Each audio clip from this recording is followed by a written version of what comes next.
നമസ്കാരം. കേരളത്തിലെ ഉന്നത വിദ്യാഭ്യാസ മേഖലയെയും സർവകലാശാലകളെയും സ്വന്തം പാർട്ടി ഓഫീസുകളാക്കി മാറ്റാൻ നോക്കുന്ന അക്രമ പ്രസ്ഥാനമായി SFI മാറിയെന്നതിന്റെ ഏറ്റവും ഒടുവിലത്തെ തെളിവാണ് കാലടി ശ്രീ ശങ്കരാചാര്യ സംസ്കൃത സർവകലാശാല ക്യാമ്പസിൽ അരങ്ങേറിയത്. സിൻഡിക്കേറ്റ് യോഗത്തിനെത്തിയ വൈസ് ചാൻസലർ ഡോക്ടർ സിസ തോമസിന് നേരെ വൻ സുരക്ഷാ സന്നാഹങ്ങളെ പോലും നിഷ്പ്രഭമാക്കിക്കൊണ്ടാണ് SFI പ്രവർത്തകർ പാഞ്ഞെടുത്തത്. ഒരു വനിതാ VC ആണെന്ന പരിഗണന പോലും നൽകാതെ അവരുടെ മുടിക്കുത്തിന് പിടിച്ചു വലിക്കുകയും ദേഹത്ത് മാന്തുകയും ഔദ്യോഗിക വാഹനം തല്ലി തകർക്കുകയും ചെയ്തത് കേരളത്തിനാകെ നാണക്കേടായി മാറിയിരിക്കുകയാണ്.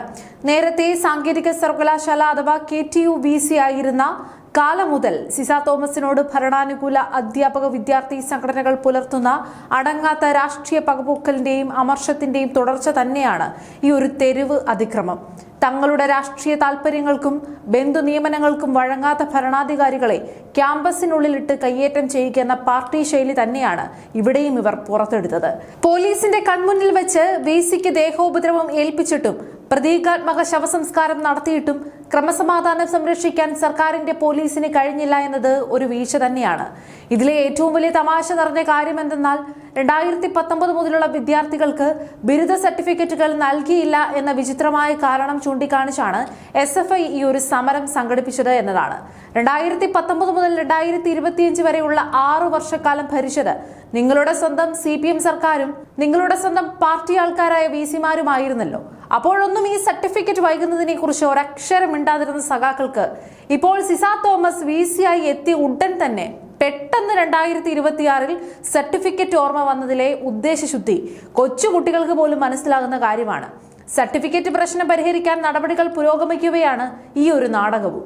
അതിക്രമങ്ങൾ പുറത്തു വന്നപ്പോൾ അത് മറച്ചുവെക്കാൻ SFI നേതൃത്വം ഇറക്കിയ വിചിത്രമായ ന്യായീകരണമാണ് ഇപ്പോൾ സോഷ്യൽ മീഡിയയിൽ ചിരിയുണർത്തുന്നത്.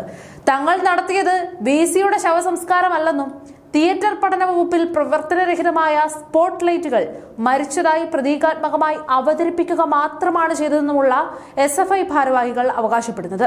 സ്വന്തം വിഡ്ഢിത്തവും അക്രമവാസനയും മറയ്ക്കാൻ ലൈറ്റിന്റെ ശവസംസ്കാരം എന്നൊക്കെ പറഞ്ഞ് ജനങ്ങളെ മണ്ടന്മാരാക്കാൻ നോക്കുന്ന SFIക്കാരുടെ തലച്ചോറിന് എന്താണ് സംഭവിച്ചതെന്ന് പൊതുസമൂഹം ചോദിക്കുകയാണ്.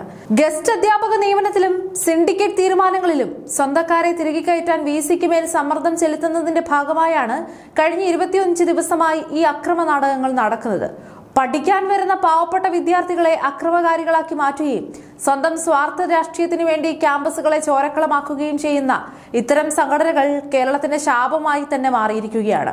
ഔദ്യോഗിക വാഹനം തകർത്തതിനെതിരെ സിസ തോമസ് ശക്തമായ നിയമ നടപടിയുമായി മുന്നോട്ട് പോകുമെന്ന് വ്യക്തമാക്കിയതോടെ അക്രമികളായ സഖാക്കൾ വരും ദിവസങ്ങളിൽ പോലീസിന് മുന്നിൽ അഴിക്കുള്ളിലാകുമെന്നതും ഉറപ്പാണ്. വിദ്യാർത്ഥികളെ അക്രമകാരികളാക്കുന്ന ഇത്തരം പ്രസ്ഥാനങ്ങൾ ഇന്ത്യയിൽ നിരോധിക്കേണ്ട സമയം എപ്പോഴേ അതിക്രമിച്ചതാണ്.